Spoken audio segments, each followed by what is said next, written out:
The next day we were set to leave, and we spent our time packing our things and using some baskets and stuff to carry everything in. We took the bus to the airport and then got on the plane and landed after about an hour and a half flight in Palau. Palau has no airport, and you get off the plane and no idea what to do. You're sort of standing in the rain, as it was.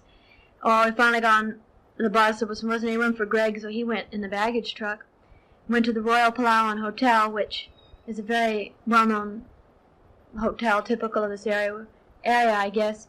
There was no room there, so we went to another hotel and ended up in the penthouse, which was on the third floor, all by itself, with a private bath and a study, and 3 beds and a 360-degree view of the harbor area. Really nice, and it was $6 a day. And we stayed there for a whole week. We went up to the Peace Corps office and tried to find out if there'd be any boats going anyplace. So the next day, we caught a boat that was dropping new volunteers off on Babeldaob. Koror is just a series of islands connected by causeways, and the main island in Palau is Babeldaob, I think that's the name. It's very, very large with little villages all along it. So we were in Koror, which is the capital, and then we took this boat that went up one side of this island. We got off about halfway and visited some volunteers in an island in a village called Ngeremlengui. It was very interesting. All the architecture on Palau is quite different. The windows have glass, very Japanese in style. The island was very, very pretty. The village was very, very pretty that we visited. I can't get used to a village, there being more than one village on an island, so I keep calling it an island instead of a village. We went down to the taro patches and just had a enjoyable time visiting there and caught the boat back. Arrived in the evening. The dock we landed at was built by the Japanese. All the docks seem to have little houses where people who visit can stay. We walked down the dock towards the village with the sea on the right. It goes into the village like a stream and is a good shelter for boats. Going into the village, the men's house was on the right. We can see women walking around. Here's one with a little boy carrying things on their head. This house is used as a meeting place, but it is no longer built in the ancient way. Inside the meeting house was a flag that was given to the village for winning a boat race years ago. The school, which we visited, had a slightly different look than most of the schools built in the Trust territory. They were all built around the same time on the same plan. Inside the school, we saw old storyboards made in the original way storyboards were made in Palau. There were lots of gardens near the houses. This one has interesting fencing around the plants. This picture is a double exposure, but you can see a handmade bird cage off to the right. Looking over from the village, you can see banana and papaya trees and lots of other growth. In the distance, there's tapioca, which is grown all over in Palau and used for cooking. We were hosted by Peace Corps volunteers. There are 2 that are leading us to their home in this picture. They are followed by the new arriving Peace Corps volunteer, and then Tom, our traveling companion, who was with the American Embassy in Japan, is the 4th on the path. As we crossed the narrow bridge on this path, we looked down at the stream down below. As always, there were children from the village following along and watching us, and there were children playing down here by the dock in the village. We enjoyed our 5 hours in the village before the boat returned, taking us back. We passed old sea wreckage as we entered the harbor. The next day, we took a boat to Peleliu, and we took a little trip around Peleliu, saw, which is kind of desolate. There are very few coconut trees, a lot of vines growing all over. Roads and roads and roads and airfields just seem to be going no place. And then just rotting boats and things on the shore. We saw Bloody Nose Ridge, I guess, and Honeymoon Beach, and a lot of the places that are famous because of the war. We weren't there too long, and then we went back. But we had a nice time on Peleliu anyway, took the boat down and back. Peleliu was where they fought one of the bloodiest battles in the Pacific, if you remember it. I guess there were about 25,000 Japanese killed there, and I don't know how many Marines, but we went around there, and a lot of them, that place looked to me as if it had just been left the same way it was after the war. That nothing's been really done there since. There was a village, and a lot of new buildings have been put up, but just generally the island, all the rusty tanks and landing craft and airplanes crashed and everything is just there. And of course, a lot of lime ammunition and everything else. So quite a desolate place in the interior, although the places like Honeymoon Beach are really beautiful, beautiful beaches. And so it's a really interesting place, and really enjoyed seeing it, although I guess it makes you kind of sick when you figure what happened down there. The Friday, we rested up from all this sun. We were both feeling it. Did some shopping around. Went to the museum in Palau, which is just fascinating. We just had lots of interesting things. Had lots of pictures of the Trust Territory when the Japanese were there.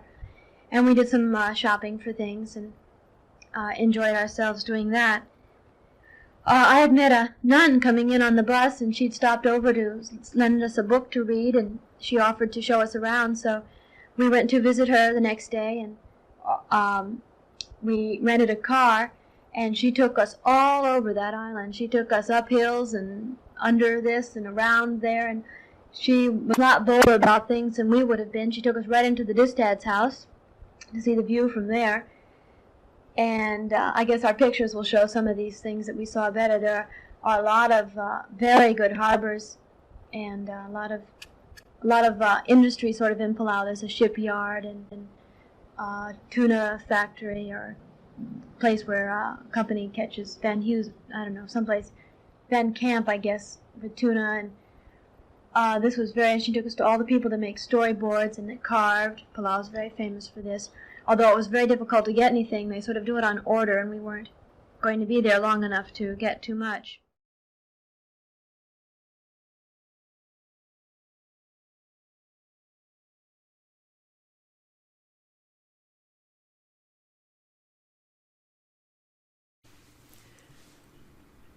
At the jail where they were making storyboards, 2 prisoners were polishing a turtle shell, probably for sale. We then went to the Trust Territory Entomology Lab in Koror. Sister Robert Marie showed us a dead crocodile that had killed men in Palau. We were also shown a live crocodile, safely behind fencing. We then stopped at an old Japanese icebox reefer, built by the Japanese. With some balancing on the reefer's roof, Kit saw the panoramic view. The reefer is not used right now. It is one of the few buildings not bombed during World War II. We went by an old Japanese building where the movie Hell in the Pacific with Lee Marvin was filmed in 1968. Lee Marvin had a boat made in the boatyard in Palau while he was there. The boatyard is an important industry in Palau. Here it is viewed from the sea on our voyage to Peleliu. Inside the old Japanese dry dock, there were turtle boxes where young turtles are raised until they are old enough to escape their enemies. We then went to a Japanese World War II pillbox overlooking a causeway in Koror. We could see the old Japanese seaplane ramp with a dock on the right. This view is from a hill where the Japanese had a lookout and gun emplacement. It shows a causeway connected to the seaplane ramp. In another view from the lookout, the Rock Islands can be seen in the background. This tree has old iron steps that the Japanese climbed to use it as a lookout during World War II. Sunday we met a friend, Jack Adams, from here, and had lunch with him, and then we went to a wedding in the evening, a wedding feast. There was a lot of food, a lot of tapioca and crab, which we don't have, but they had the usual pork and rice and seafood, some fish and stuff. They didn't have chicken and beef like we have. Different taste. The women were guests at the feast, which isn't true on here. The women just work, do the cooking. They aren't really guests. Very good dancers. They had a little band, Western kind of music, and they were very good dancers. We enjoyed this opportunity. We were glad that we'd been invited. Monday, Jack Adams, who had been on Rhoda, made arrangements for us to go to a picnic on Monday in the Rock Islands. And the Rock Islands are hundreds and hundreds of them that look sort of like mushrooms. And there's a little animal eating away the underneath. And we went to this picnic and really had a very nice time, met a lot of interesting people. Tom wasn't able to come, this fellow from the embassy. He'd had to leave already. But he'd gone on the Peace Corps boat with us, and we'd met a lot of other volunteers on vacation, and we just had a real nice time talking with them and just enjoying the picnic, the good food and the sun and the rest. You're always aware of the war out here, of course. No matter where you go, you see the remains of bombed-out buildings and rotting ships and caves, and there are just lots of things, and you really begin to wonder about the people here and what they think, how it all seems to them.